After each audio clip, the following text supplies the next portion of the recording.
Yeah, I feel like Oslo is changing every time I'm back, but that's one of the beauties of it.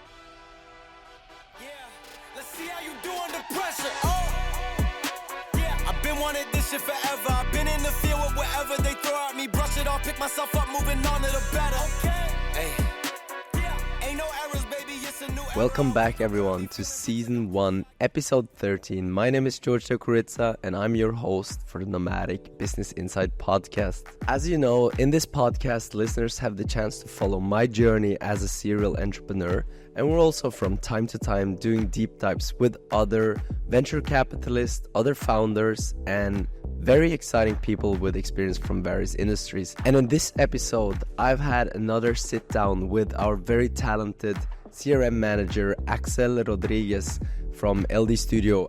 As you know, we did a previous episode with him, episode 9, where we started to lay out the foundations of how to become a good salesperson, or even more important, how to become a good relationship builder. And in this episode, I had the chance to sit down with Aksel in Oslo in a beautiful sunset out at one of the islands outside of Oslo. We were just spending some days in Oslo as we were onboarding new team members and also having some important client meetings. So we took the opportunity to sit down and continue the series about how to become a good salesperson. I think the episode turned out really, really good. We had a couple of issues with our microphones, so bear with us if the sound quality is not excellent at all parts. But I think we nailed some really important parts, and especially what Aksel shares around his experience on how to build long-lasting relationships is something that I really recommend everyone to listen carefully to. I've been benefiting from those tips massively myself, and there is a few things in this episode that I wished I had known earlier. But anyway, we always grow as persons. That's some of the beauty of it. And here we are giving you guys the best we have of tips to become the best possible relationship builder. I hope you enjoyed the episode. We really enjoyed making it. Let's jump to it. And as always, guys, the people and concepts that we feature in this podcast have by no means paid for any placement, and they're handpicked by the Nomadic Business Insight team. We may or may not have personal investments in product or services we feature, and this content is to be seen as entertainment purpose only. Enjoy the episode. You are listening to LD Podcast. Would you like to publish with us? Tell us your story at www.ld.studio/podcasts. Edited and published by LD Studio. All right, we're back to it. Are you ready for this, Axel? I am indeed. It's been really cool. We are currently sitting on a beachfront. Could you say so? I mean, half a beach. Half a beach. Kind of a beach. Outside of Oslo we took a ferry out. Yeah. A park. So it's almost like a park, forest, island. Tiny island. Super cool. I love it. And you come to Oslo now, so that's exciting. I'm quite happy for you, like finally hanging out. I mean, like last time we did this episode, we were sitting remotely, and I like doing remote episodes, but it's something about just being together. There is a whole other level of sitting. Yeah. No, nothing beats in real life. That's just the best feeling, the people being there. How are you feeling about Oslo so far? Beautiful. You have to come. It's just stunning. It's just probably one of the best cities I've ever been to. Really nice people too. So what's like your takeaways? If you give someone that has never been to Oslo, what are your 3 takeaways? I mean, I'm still traveling, so I'm still like kind of processing it. But so far, I feel it's just a complete full city in like every sense. You have nature, you have beautiful architecture, you have old, modern, you have so much great stuff. And also, as we saw, a lot of great nightlife. It feels... You're selling it. It feels healthy, it feels nice, it feels familiar, it feels young, multicultural. You have a bit of everything at a really nice level. You have tourism, but not that much. Yeah. Feels really full. It's cool to hear someone from outside describe your own capital, because especially in Norway, there are a lot of people that emphasize being in Oslo and the opportunities, but there is also a lot of people around in Norway that say Oslo is not really Norway. It's not really a part of Norway. It's so different from Norway. There's so much capital. They don't have mountains. They don't have the problems that steep nature or difficult nature brings. I mean, I think that's a thing everywhere. Like, at least most developed places, capitals tend to go to different places than the rest of the country. I think that's natural. But, well, I mean, I still have to, yet to see all of Norway to confirm that. But it's a great place regardless. Everything's subjective in the end, but objectively, there's a lot of good stuff here. So, yeah. Hopefully you'll come back many times to Oslo. I mean, we'll finally start to... I mean, we won't take so much of LD into this podcast. That's not important, and that's not what we're trying to do here. But so since last time, we've finally started to work together, and that's something that I personally really been looking forward to, because as you know, I come from... My sales background is not as well defined as yours. You have been within many more corporation kind of settings, and I've always, with my friends and other people, we've kind of just navigated the jungle ourselves. Yeah. And that has been something I've been looking forward to. And I think with that, let's shoot into topic. We had something that we kind of stopped the last episode about how to kind of progress building your own network and making your own first sales. And we said one of the most important things is building long-term, lasting relationships. Do you remember? Yeah, absolutely. Yeah, it's just, I remember and I know it's just crucial. It's one of the most important things. How do you feel about it? What is on the topping of the ice define long-term, lasting relationships for us? I mean, definition is quite complex. There's several things taken into place, but like the reason is that you never know who is going to bring what ever. So the more long-term relationships you actually are able to keep and build, you have a bigger fund, a bigger reach of like opportunities, doors, networks, people, friends of friends, anything, even like family. It's just like, it's infinite, the potential of just building stuff that the more, it's like when we were talking about luck, like, there's always luck, but the more exposed you are. Luck of like running into a great opportunity. Exactly, but like, we say like, it was luck, but the more you expose yourself, the most lucky you are. So what are you saying? They're saying the quantity of your network will increase the chance of luck in many ways. Quantity and quality. I think it's always important to remember quality, not to forget that it's not just like befriending absolutely everyone.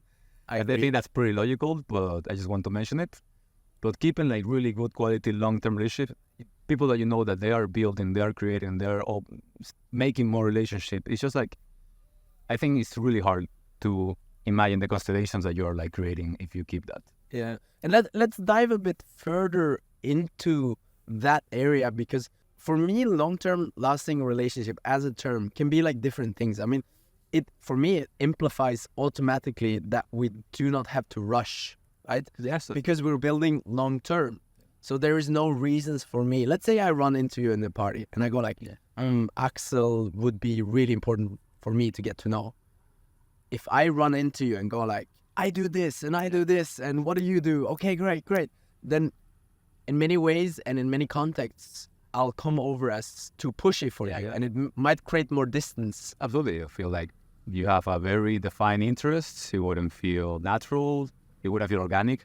Yeah, organic. Yeah, and also naturally and organically, I will be pushed away because I don't feel like you actually care about me, but what I can offer as a product, which is not the best way to approach a relationship, to start or to approach in general. That's actually also my impression of it, that the best relationships and the things that have lasted the longest and where things actually have come out as financial business results is when on first interaction, second interaction, even like as long as you can stretch the interaction model without talking business, those are the ones that stay. Yeah.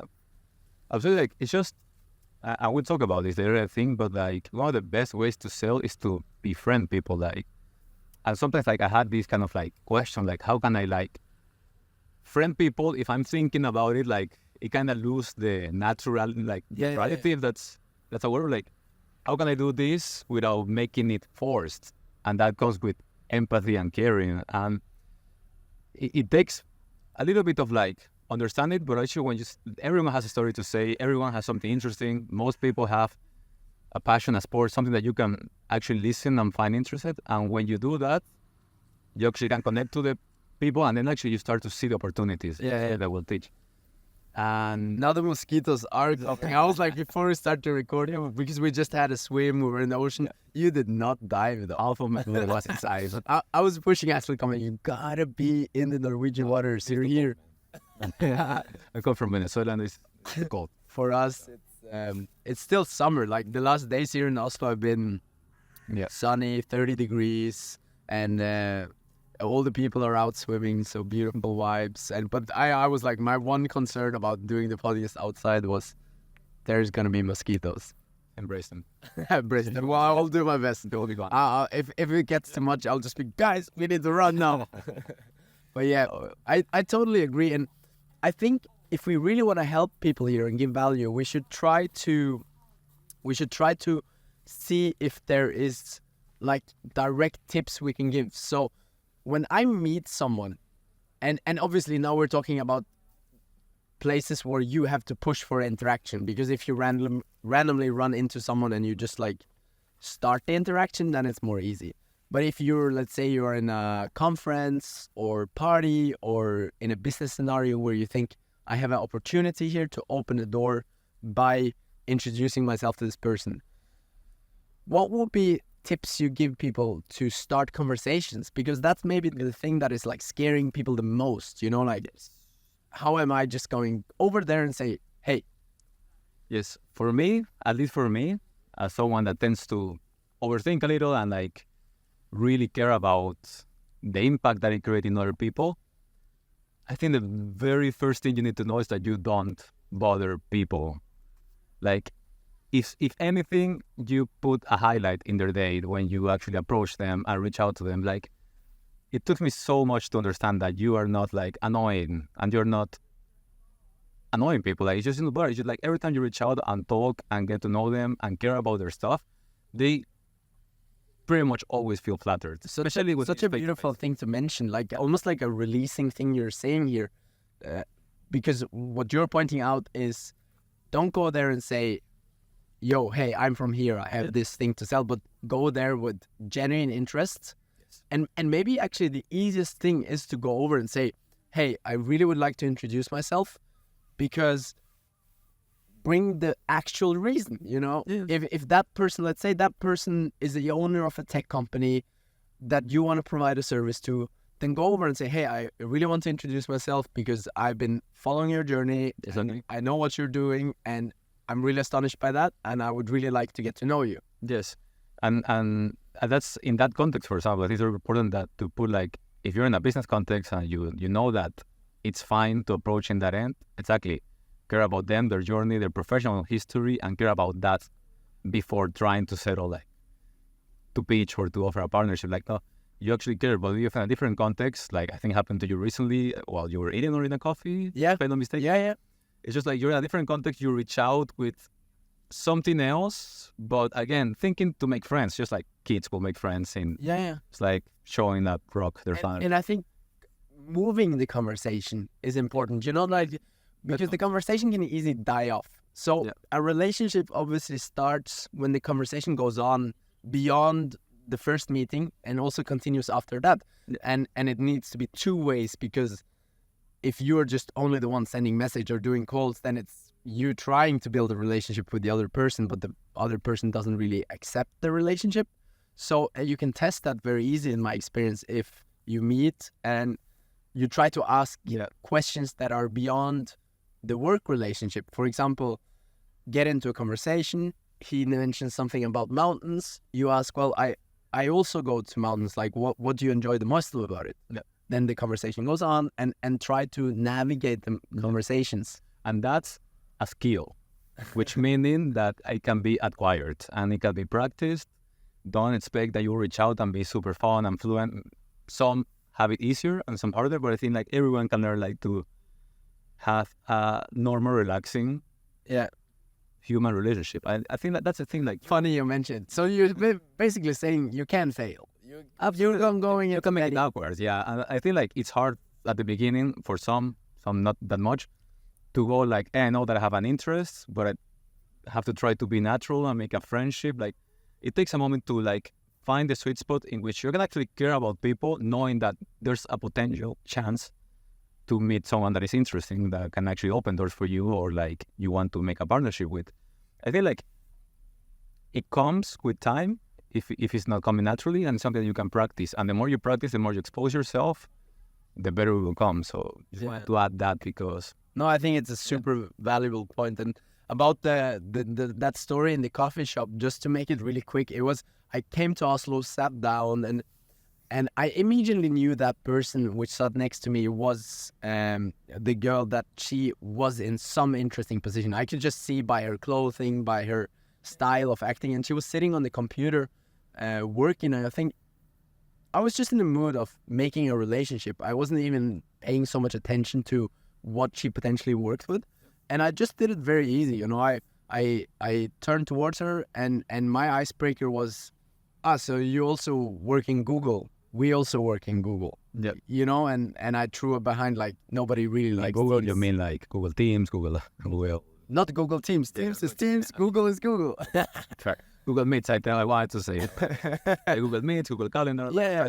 So the meetings there. Yeah. So just saying, like, so you guys also work in Google. We do too. Nobody likes Teams. And she found that quite funny because she had been in a company before where there was Microsoft Teams, and she agreed. So we immediately had something to speak about. Yeah, and she could have completely like cringed and feel like super like uncomfortable by the random commentary, and that's fine. You just go on with your life. No one will like chase you or call the police. Just like you give it a shot. If there's reception and you find a nice person, odds are, if you want to be more mystical and think that there are coincidences and great things happening, odds are that you have to like actually get to know that person and connect, and maybe for something simple, maybe because she has to introduce you to someone else. You don't know, sorry, and you will never know. But just go, try, and that's it. I love this concept. It really changed my life in every sector, but especially in sales. There's not such a thing as rejection. That word is a mistake. We are never rejected. You are redirected. Yeah. So every time that someone says no, or maybe does not vibe with you, or is that, it's life or that person redirecting you to somewhere else that is your place. Yeah. And I was thinking about like the dogs walking, they crossing to a dog, they gonna try to place. Like, no, not you, fuck off. That's a great. Yeah, they go to a different dog. I said, I like you, and then they play with that dog. And it's like they don't get stuck in the little dog that rejected them. No, it's just like, okay, not here. Let's go next. And if you keep doing that, you'll find people you can actually like connect with. I love it. Going into the conversational matter, as you just spoke about, I think it pretty much boils back to what you said initially, that you're not here bothering anyone. That, I mean, either you just make a great connection, and as these are, as we again said, long-term lasting relationships, it doesn't really matter. You know, your life is going to be long. Yeah. You don't necessarily even have to go for that approach or sale that you might have in your mind. Yes. It might as well just remain like a beautiful connection. And maybe you stay in touch for 10 years, 15 years, and then suddenly that relationship will come good for something. And in my early years, you know, I tended to like every relationship needed to have some output. And you talk a lot about this, like every input you put in the world will give you output back. Yes, exactly. Let us know a bit more about that. No, for me, it actually comes mainly from a song that I heard, actually thinking back in where does this come from. But I do believe that there's a strong balance. You say it often, like I say it at often, least like once a day. It's something. Remember, George, everything you give an input into will give you an output. Yeah, I think like life is a whole thing. So we tend to think like, if I put an input in this person, I expect an output from this particular person. No, but I think like it's a perspective, but I've seen it work, and I think we all have seen it work. Some people call it karma, if you want to know where I'm heading. Yeah.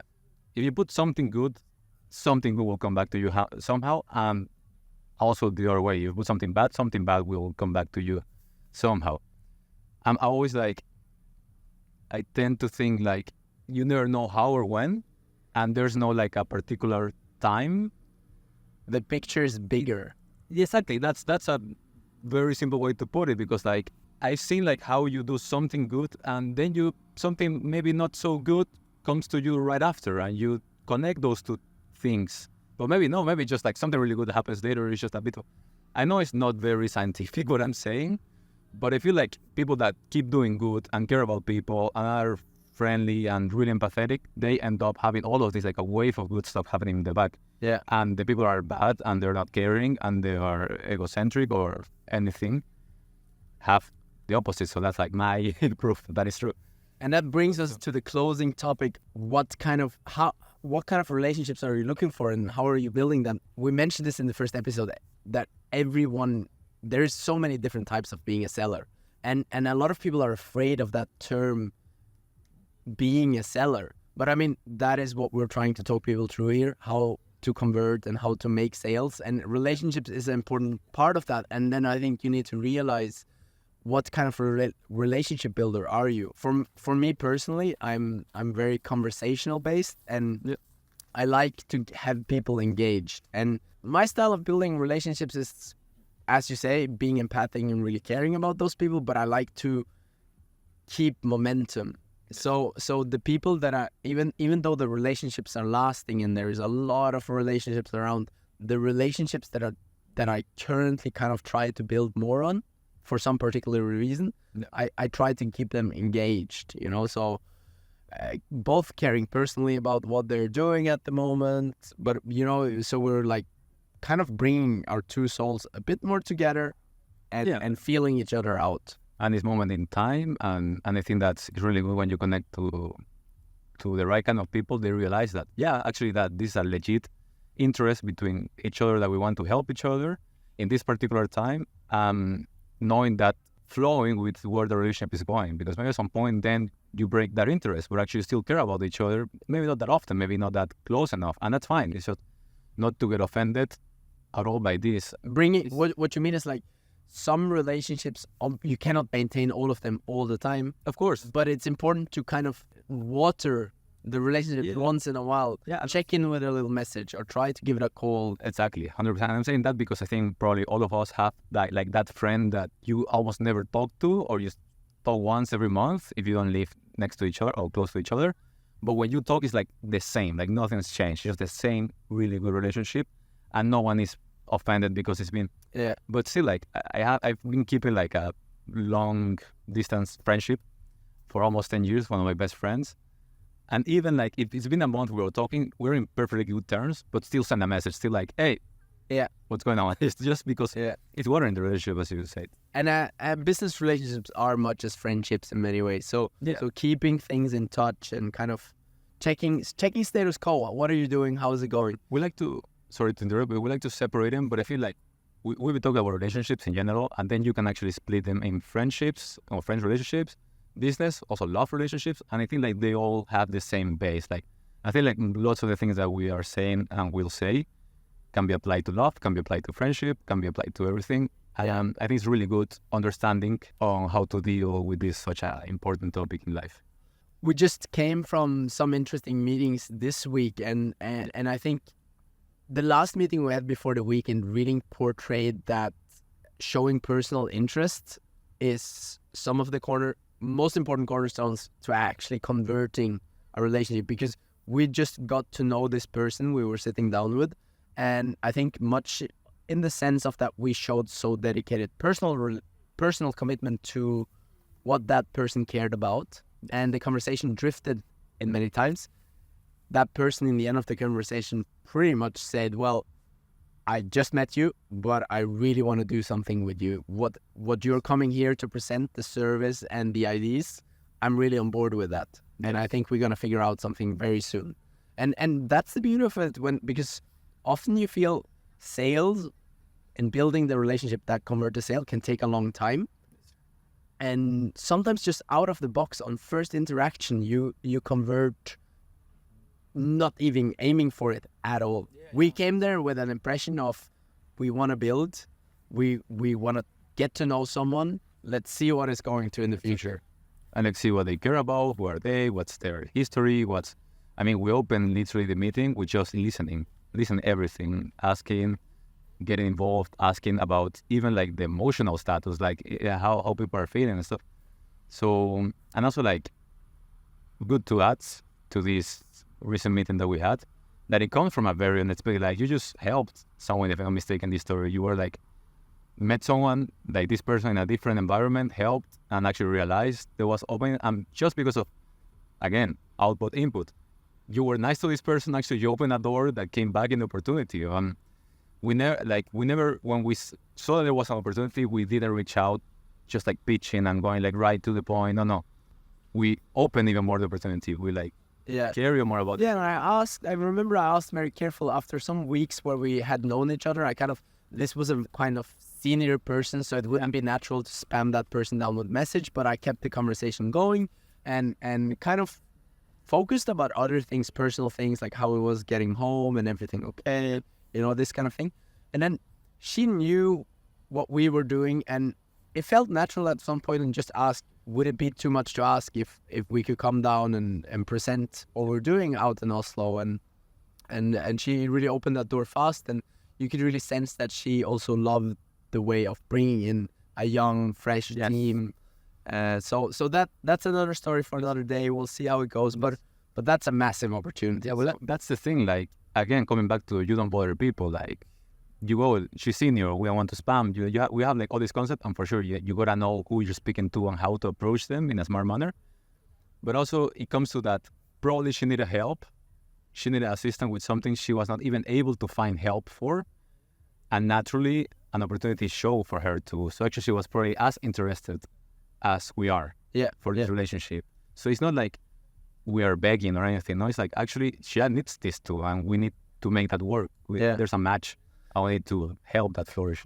And that brings us in one of the closing topics. There's still something I want to touch on the end, and that's related more to how to keep and practical tips on building relationships, especially when you're a lot on the road. But before going there, we talked a lot yesterday about after we finished our week of some intense meetings and we're kind of going into weekends summarizing, we talked about like becoming a bit more senior. Like not that we are senior yet, but we're stepping into the next realm of going from junior to, let's say, senior.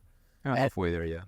And it is fascinating that the same kind of being and the same kind of speaking, but also being more confident on your product or whatever you have as an idea, it positions you way better already in the age of early 30s, going into the 30s. And I do think this is sadly a pain point a lot of young people will feel, that when you are in your early 20s or in the mid-20s, people that are senior in business life, they have burnt themselves on too young relationships before, to put it easy. They have a simple, like, I don't know how to put it, but they're kind of a bit superficial. Yeah, a little bit, but they're maybe just afraid of you're not experienced enough. Yeah, I think it's just that, to put this into words, it comes with exposure and skill, as I say before. Like, the more you do something, the more you get it. And we as you say, you notice the seniority in being there, and you cannot actively tell what's happening, but you actually know what to respond, when to keep silence, how to engage with people, how to stare. Like, you don't even cannot put it into words, but you're already like analyzing this type of person. Oh, he's like young, he's my age. Actually, we can connect with something else. You try to keep it light. Like, you have like all these lessons that you get and you absorb even. Then what would you say, someone that is 23, 24 and still listening here and feeling, God damn it, guys, don't tell me that I have to wait till I'm 30. Yeah. If I look back at myself, I think I could have been much calmer. I could have been, as we said earlier, not pushing the service or product so fast. Yes. But caring more about to know that person. Yeah. Share from myself, building a long-term relationship, really. Yeah. For me, it's like, for example, we have like very different starting points. So I started in well-established startups, which turn into corporations, and then actual corporations. And you started with your product already. So you had a lot to learn and to embrace. So I think like it all depends on the path that this 20 to 25-year-old person wants. If you're starting as an entrepreneur and you want to go take that path. But I think like in either case, it's just to expose yourself with no fear, no shame, because you're not bothering people, you're not doing wrong. Like the whole Be patient in the moment. super patient, take it easy, don't be desperate, and also like super important. People know that you're learning. People know that you're junior, that you are young, and they are super willing to help. And that is, I just want to cut you off there. That is something I really want to mention that you have made me once more really aware of, because I've been aware of it, but you put it so nicely in words that say exactly what you feel. And we did this in a meeting just recently. We said, we know that this is a big risk for you guys to take. We know that we might not be the picture book company that you want to work with, but we do think that we can provide, and we do think we're going to lift you up. And I think that transfers for individuals as well. You could easily come and say, I know that you might think that I'm quite young, and there's a lot of things that I have to learn. And I see the things that I have to learn, and I'm able to learn. But I'm here in it. Win it. That's a game changer. That shows maturity. That shows seniority. That shows that you can actually like connect with that person, understand what's their position, and how you translate into that position. Like how that relates to yourself. So yeah, because a lot of young people are too eager. They go like, I can do everything. And they like that's super good, because you want to say yes to everything. You become a yes man or yes woman, as you want to call it, and you're like super open, which is good because it's a good path to learn.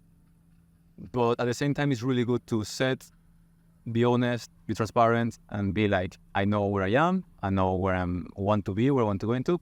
And also that if you start as an entrepreneur or you want to do your own product, there'll be a lot of learnings, but also it's a really good thing to do, at least in parallel, maybe having a part-time contract. Do sales with other companies, sales other people product that you actually care about, and we say shadow when you like, follow the path of someone else or look how they are doing. Yes, actually, and shadow can be as simple as joining other senior sales people call. Yeah, ask for a small internship. Ask to join in. Everything helps get exposed, and also I seen it. If you connect like with a sales executive on a call with a client, and the sales goes like, "Hey, this is Andres, this is Georg," he will be shadowing the call. He's learning. That's it. And every client is super happy to have you there listening. Yeah, and that's it. Like, there are many ways for you to like progressively get exposed. That's an amazing tip. Yeah. Thanks for sharing that. Yeah. That's you're happy about that one. You pulled it off. You pulled it off. Well, and also another thing I think it's important to add that I've experienced recently is the more you're open about the potential of failure. So the more you're open about the risk that people are going in, and not try to cover them and say everything will be great, everything will work out, but say there is a potential of things not going perfect in this instance, but I have solutions, but just so you know, things can happen here. That is the most humble way of preparing for that. Nobody's perfect, nothing is perfect. Yeah. And in the client relationships or general relationships where I've been very actively telling about the potential of failure, those have never suffered very long. You know? Exactly. The thing is, like, I try to put it like into a formula, but the more open and aware you are of failure, the less afraid you are of it. Like, as opening to failure is accepting that. And when you accept something, you don't fear that thing. And when you don't fear it, you can actually work on it on a clear mind, without stress, without pressure. Because if you put yourself, and you like don't set the right expectation, put yourself into like a higher esteem that you even trust yourself, like, and then try to satisfy those needs, you will stress, you will be under a lot of pressure from yourself, from the environment. You try to like bite in more than you can chew, let's put it that way. Yeah. And then you won't be able to tackle it. But it's like, okay, I know that I have plenty to learn. I know that that's one of the main purpose for me to learn. And you set the right expectations and you let know people where you're at. Then you release the pressure, you don't have fear, and also the people knowing which terms they're agreeing with you. That's so important. Like, people need to know the real terms so they actually agree on the real story, not the one you are. Beautiful. Yeah, that's beautiful. Thanks for sharing that. Well, sure. I think we're moving into last bit of this episode, but I just want to ask you one thing. You personally, as a person building relationships now, what are your biggest regrets until now in your life, looking back? In life? No. It's just making it. It's just kidding. That's a bit big. Born in Venezuela. Just kidding. No, I'm very happy of my country. No, that biggest regret is what I mentioned, just like thinking that I'm annoying, having the fear of even to put it into a broader spectrum, thinking too soon on behalf of the other person. So explaining myself, thinking that I know what they will think. And being afraid of that Exactly. they find you annoying. Exactly. So saying, and to put it broad, like thinking that I know what they will think. Again, it takes a moment to sink in, but being like, no, this is a big company. I'm sure they have this figured out. No, like you see, we were talking with like important people, they hadn't at all figured it out. And then going like, no, like this person, they look like they're interested, so I'm not gonna even ask. No, just ask. Maybe they will like, don't try to rush into conclusions. Yeah. That's maybe a more like That commercial way to put it. That's a very defined regret. Yeah, for me, they're like, I've lost so much time and even not years, but like, Were you still young? yeah, it's like it's not such a big regret, but it's definitely like knowing that I was preventing myself from evolving and being successful by myself. It wasn't something like bigger, stronger than me, and it was me, my mind, rushing into conclusions, thinking that I know everything, that I understand people. And then asking and realizing that, whoa, I was so wrong about this. I believe maybe I'm a bit of the opposite. One of my biggest regrets is that I've been too pushy. To forward. Yeah, too forward. I have had, lots of those relationships are regrowing and I have a lot of them still.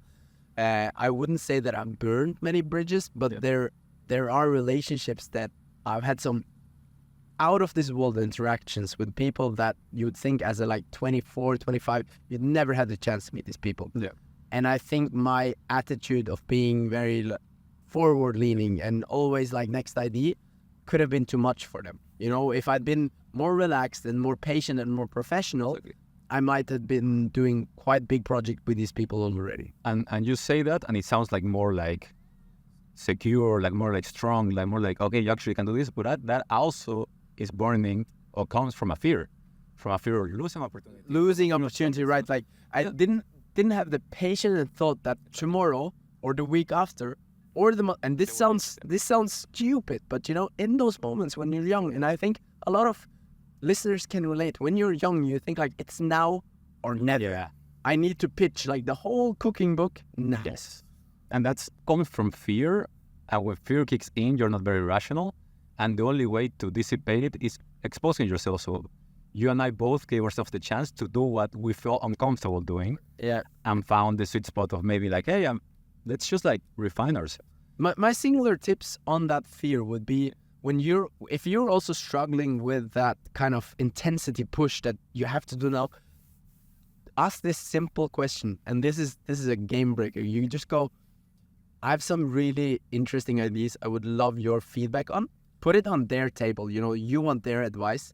Would you be okay if I call you up or send you a message in a couple of weeks? Yes. The simplest thing a senior person cannot say no to is a young, aspiring, talented person, because they wouldn't be talking with you if they don't find you interesting as well. If they ask, I need your advice because you're more senior, but I'm in no rush, we can do it in a month, Yes. we can do it in 2 months. If you get the yes from that, if you get the yes, you can send me a message, then the day you send that message, they are going to respond. Yes. And you don't have to run. That's the beauty of it. Like, and that's something I do a lot in the recent years.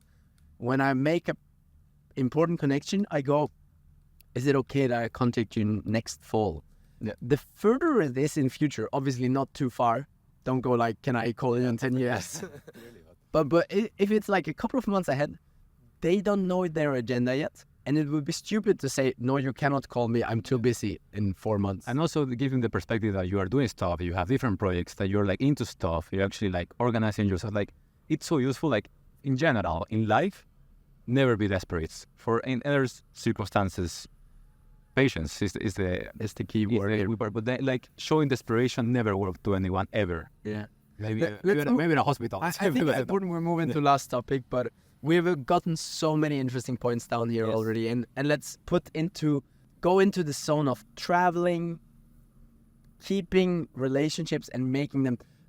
One of my simplest things, and this, people solve this differently, and I'm excited to hear what you have to share. But what I always do is my Google contact book is my holy grail. I always put people's full names, telephone numbers, if I can ask for it or find it later. I put their email. I put even the city I know they live in, like in the address book. and I write a little note down on the note thing, and that's a beautiful thing. Did you know that if you write down in the notes, like, met in Oslo, lives in Chicago, works with tech, blah, blah, blah, the more like simple search phrases you can do, you can just Google in your contact book. Like if I then Google Chicago, that person will come up. Or if I Google like food tech, that person come up. Because if you just put the company they work in, you might not remember in 2 years what the name of the company was. Yeah. No, that's super healthy practice. Like I have not, because I've been working in corporations that have already like very strict and defined canals to find leads, so contacts. And we use like CRM, so customer relationship managers, like Salesforce, in which you have all the information, and or you go to LinkedIn Navigator. Because I think a bit more about a personal relationship book. And I have last I checked, I have over 5,000 contacts with insane, like, with notes and pictures and, you know, stuff. That's amazing. Like I haven't had to do it, so like that's a great also like tip for me in that sense, to keep like organized with these like bullet points. Let's put away of like the context. Super good practice. Yeah. It's been life changing. I've like sometimes I scroll through my contacts, like, oh, I know this guy, that guy. I should send a mail about this. Yeah, and like so fun to see when you actually reach out a year later or something, and all the scenario changed. Like you never know where life is taking you, and that also happened with the recent meeting that we had. That it was the perfect moment for them because they were doing some reworks and stuff. So you never know what's happening. That's again. Do not think that you know. I recently saw a guy in my contact book that I checked. I mean, at that time already it was quite profiled. It's a professor from San Francisco. He now is part of the UNESCO Heritage Board in the world. So might give him a call. You never know like what's going on with people's life, and that comes back to ask, expose yourself, do the thing.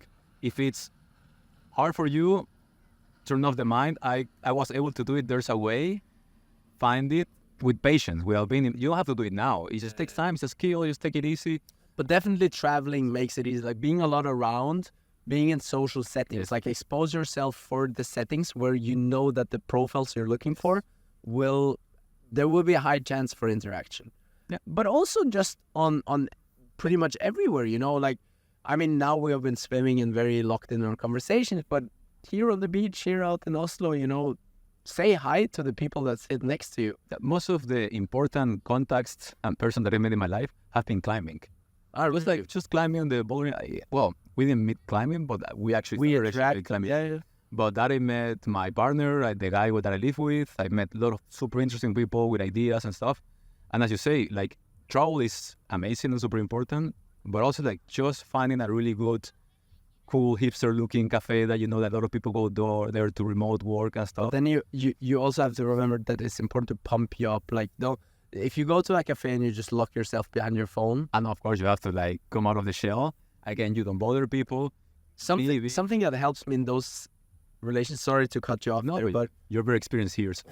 Something that helps me a lot there is if I am in the mood of meeting someone. Obviously, sometimes it just happens randomly. But sometimes I'm like, I want to meet someone in this town. Yeah. And I go to a coffee shop. I'm kind of like, before I step into the door, I kind of look into the windows and go, which one of these persons do I think I want to speak with? And I kind of put out the strategy to not make it too random to go over like, hey, can I speak with you? Yeah. Kind of sit down next to them or see maybe they're going to the counter at the same time as you, and you're kind of, you were also asked ordering the orange juice. Is it good? Yeah, sometimes it's weird, but sometimes you have to force naturality. Yeah, find that natural. Yeah, and once you start, it's easy for it to go comfortable. Yeah. I love it. Yeah, oranges. And then somehow you actually manage to connect. It's 3 sentences of pain, and then it's flowing. And it's literally 5 seconds. It's 5 like tiny seconds of like, and then suddenly it's nice and natural. If they're receptive, if they're not, you just like walk away, and that's it. End of the story. You don't have to remember. You don't have to feel bad. You don't have to put emotion to that. No, you should be proud. Yeah, you should be proud. If you have to put an emotion, it's pride. It's to feel proud that you did it. And I think with that, we're pretty much on the end. There is one note we wrote down together, and that is building relationships that last is also about how you said, give an input, get an output. You can be a connector. And that is something that proved very valuable for me recent years. instead of thinking like I'm just meeting people, I'm making a network for myself, I'm more thinking about it. I'm just like a book, a lexicon. So when Axel asked me, George, do you know someone within this field? Yeah. I'm going like, yes, I have 5 great contacts for you. I'll hook you up. That's amazing, and that's a proof of input-output. But also, that's the thing, like, a way that helped me also to see, like, just be open to people, be nice, be friendly. To make it natural is to never expect anything from anyone back. Yeah. Do things without expecting receiving something back. Yeah. How you do that being comfortable, trusting that somehow life will give you that back, because that's how it works. I don't know how it works, but I know that it works. That to sum it, be nice, befriend people, get to know them without expecting anything in exchange. Actually try to listen, to care, to connect with people. And the way to do that is trusting that somehow it will come back to you if you're nice to them, you're open, or so on. I think I'm just repeating myself, but Beautiful ending note. yeah. Beautiful ending note. Well, in the next episode, we're wanting to move a bit more into product definition and leaning down your services. That is a topic that I think, even though we said we're not going down the full road of shaping products, I think is a very important part of actually selling. Yes. So we will dive a bit into it. And we're also going to dive into, once you enter service and service agreements, or actually have a client relationship, how important it is to keep people updated, be honest, be true. That's my specialty, so you don't want to miss it. We know that is. And so it's been great again, Axel, to do this podcast episode with you. And thanks everyone for listening in. We're really excited to bring out this series for you, focusing more about sales and relationships. So it's been a blast. My name is Georg and I'm your host of the Nomadic Business Insight. And today I've been here with Andre Kieslinger Rodriguez. It's been a pleasure to have you. My pleasure, man. Thank you very much for having me and for bringing me to this beautiful set. Thanks for listening in. We'll see you very soon. Thank you for listening to LD Podcast. We are continuously looking for the most talented innovators. No matter your background or expertise, shoot us an email at high5@ld.studio with your skills and portfolio.